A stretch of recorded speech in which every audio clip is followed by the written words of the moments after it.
is dit moontlik of hoe is dit moontlik vir iemand wat die Heilige Gees binne hulle het?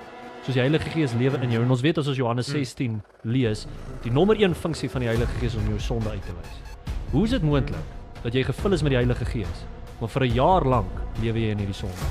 Maar vir ons wat 'n lid van enige gemeente is, jou persoonlike sonde het 'n direkte effek op die gemeente.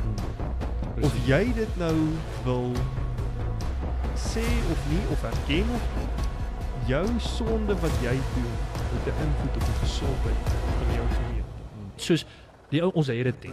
Die kerk in Suid-Afrika en die wêreld het dit nie, want ons het hierdie kumbaya sagte idee van Christendom en wat die skrif vir ons sê is Christus is 'n soldaat. Hy's 'n warrior, hy haat sonde. Hy kan sonde nie hanteer nie. Opsiener moet onberispelik wees. 'n Man met een vrou, beheers, verstandig, goed gemanierd, gasvry en in staat om onderrig te gee.